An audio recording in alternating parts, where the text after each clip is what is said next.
पिछली 2 क्लासेज में हमने महाद्वीपीय विस्थापन सिद्धांत और प्लेट टेक्टोनिक थ्योरी कंप्लीट किया।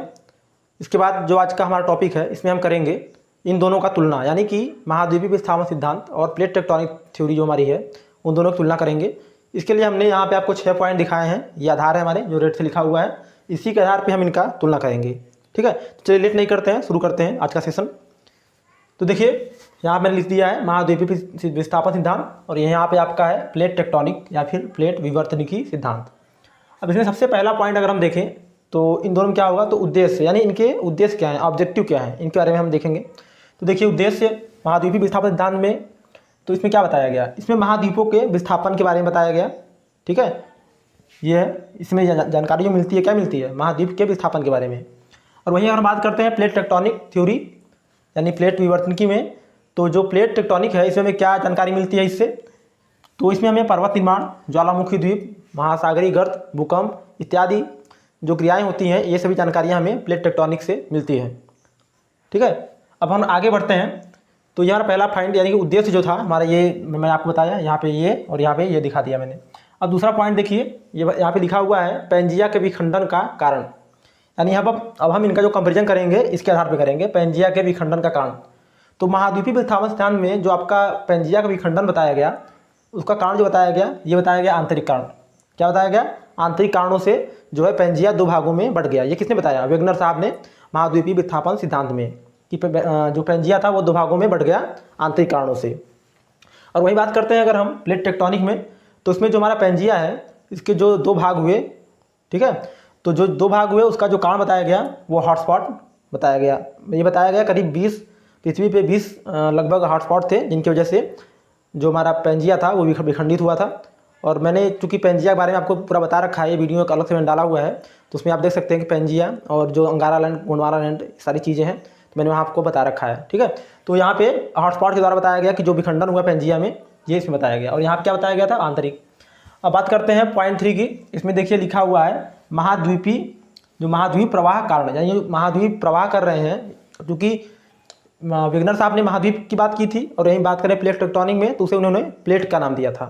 तो अब महाद्वीप या फिर प्लेट प्रवाह का जो कारण बताया गया इसमें महाद्वीपीय विस्थापन सिद्धांत में, तो ये बताया गया आपका प्लवन, गुरुत्व बल और चंद्रमा का ज्वारीय बल। ये कारण बताया गया कि इन्हीं कारणों से, इन्हीं बलों से जो हमारा महाद्वीप है उसमें गति हो रही थी। ठीक है, प्रवाह हो रहा था, ये बताया गया।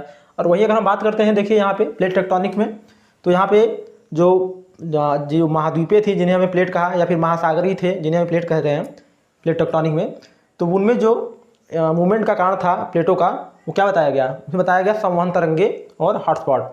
अब संवहन तरंगे और हॉटस्पॉट के बारे में मैंने आपको बताया था कि जो रेडियो एक्टिव मिनरल पाए जाते हैं ज़्यादातर कोर में और मेंटल में, उनसे जो उत्सर्जित होती हैं किरणें, उनसे संवहनी धाराएं निकलती हैं। और हॉटस्पॉट के बारे में भी मैंने आपको बताया हुआ है। ठीक है, तो अब यहाँ पे ज़्यादा बात नहीं करेंगे क्योंकि हम यहाँ पे कंपेरिजन कर रहे हैं। अगर आप इसके बारे में और जानना चाहते हैं तो हमारी जो पिछली वीडियोज़ है उसमें मैंने आपको ये बताई, ये सब सारी चीज़ें डिटेल बताई हैं। ठीक है, महाद्वीप वगैरह सब सारी चीज़ें, संवहन तरंगे, हॉटस्पॉट क्या होता है, सब बताई हैं। ठीक है, तो यहाँ पर सिर्फ हम कंपेरिजन कर रहे हैं। तो यहाँ पर मैंने बता दिया आपको महाद्वीप प्रवाह कारण यहाँ पे ये है, और यहाँ पे संवहन तरंगे व हॉटस्पॉट किसमें, प्लेट टेक्टोनिक में, ये वाला। अब बात करते हैं पॉइंट नंबर 4 की। अब तैरने का स्वरूप।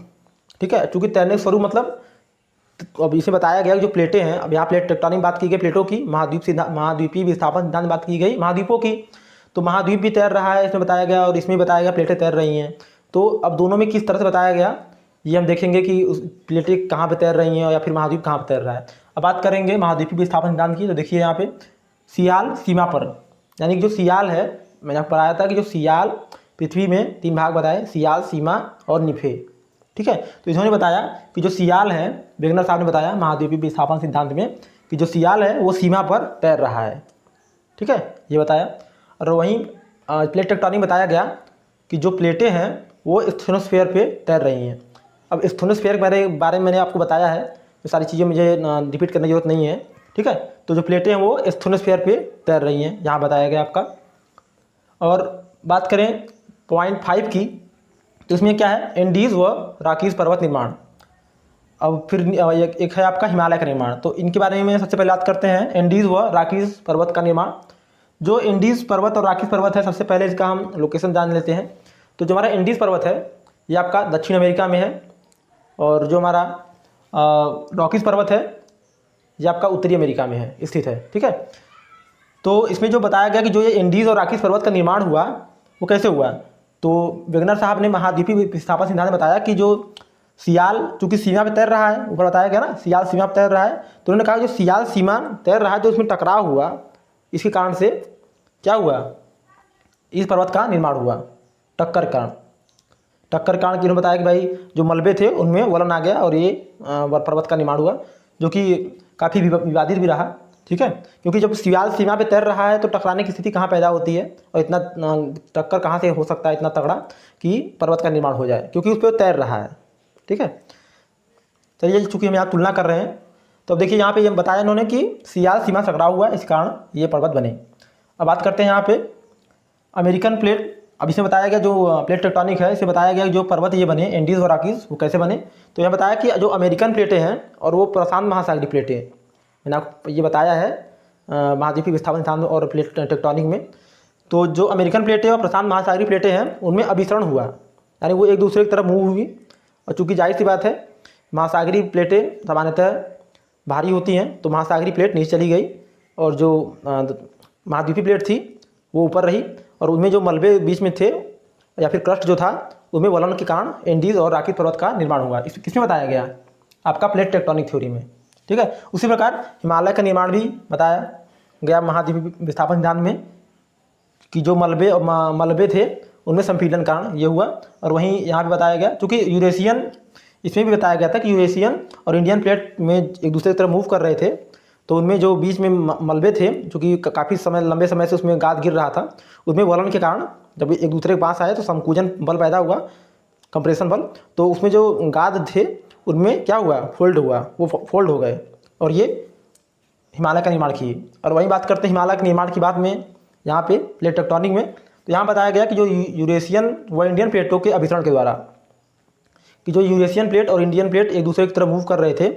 ठीक है, जो इंडियन प्लेट हमारा था वो उत्तर दिशा की तरफ मूव कर रहा था यूरेशियन प्लेट की ओर, तो वो जब इंडियन प्लेट गया, चूँकि इंडियन प्लेट भारी था तो वो जाके नीचे घुसा। ठीक है, तो वहाँ पे अभिसरण हुआ, अभिसरण के फलस्वरूप क्या हुआ कि जो क्रस्ट था, ठीक है, क्रस्ट जो था वो आपका क्या हुआ, फोल्ड हुआ और हिमालय पर्वत का निर्माण हुआ, क्योंकि वहाँ पे काफ़ी मात्रा में गाद भी गिर रहे थे बीच में जो हमारा सागर था, तो उसके फलस्वरूप ये हमारा हिमालय पर्वत का निर्माण हुआ।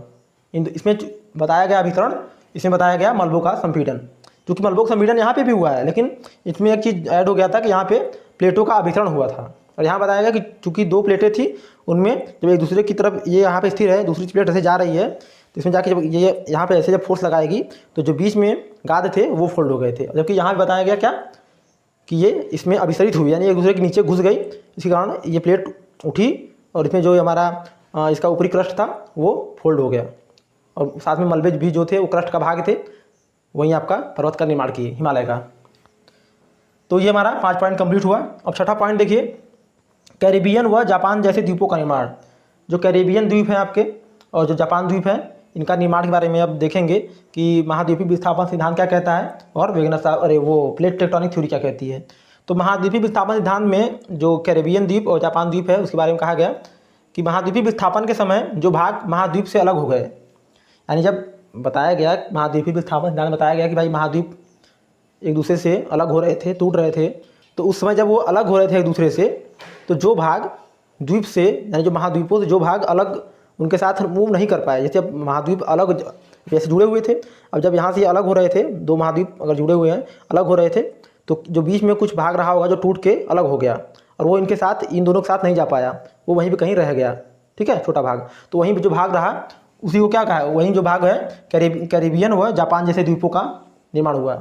अब यही नहीं, बहुत सारे जैसे द्वीप हैं उनके बारे में बात कही जा रही है, ये सिर्फ एक एग्जाम्पल है, कैरिबियन व जापान जैसे द्वीपों का निर्माण। ठीक है, तो इस प्रकार से बताया इन्होंने कि ये द्वीपों का निर्माण हुआ। जबकि वहीं बात करते हैं प्लेट टेक्टोनिक थ्योरी में, तो यहाँ पे इन्होंने बताया कि जब दो प्लेटों का अभिसरण के फलस्वरूप, यानी कि जब इन्होंने बताया कि जब दो प्लेटों के बीच अभिसरण हुआ, ठीक है, तो उनमें क्या हुआ, हमने बताया आपको हर बार कि जब भी अभिसरण होता है तो क्या होता है, एक प्लेट नीचे घुसती है, एक प्लेट ऊपर रहती है। ठीक है, क्रस्ट में वलन होता है। ठीक है, क्रस्ट क्या होता है, चूँकि अगर सागर में ये चीज़ें हो रही हैं, सागर में मलबा होगा जो क्रस्ट का भाग होगा, उसमें वलन आएगा और वो पर्वत का निर्माण करेंगे या फिर काफ़ी ऊंचाई पे उड़ जाएंगे। ठीक है, तो उड़ जाएंगे तो वहीं जो पानी से बाहर निकला हुआ भाग होगा जो उड़ जाएगा वहीं यहाँ पर क्या कहलाया, द्वीप। तो ये इन्होंने ये बताया कि जो जापान और कैरिबियन जैसे द्वीप हैं वो अभिसरण के फलस्वरूप बने। ठीक है, तो ये हमारे 6 पॉइंट मैंने आपको बताया, ये मोस्ट इंपॉर्टेंट पॉइंट थे।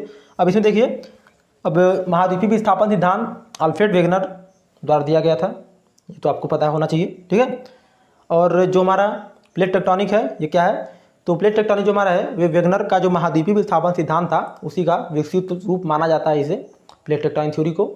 और जो प्लेट टेक्टोनिक थ्योरी है इसका श्रेय एक वैज्ञानिक को नहीं, काफ़ी सारे लोगों को जो हमारे थे भूगर्भिक वैज्ञानिक थे को जाता है, जिसमें हमारे मुख्य रूप से इनका योगदान रहा वो है हैरी हेस और विल्सन मॉर्गन।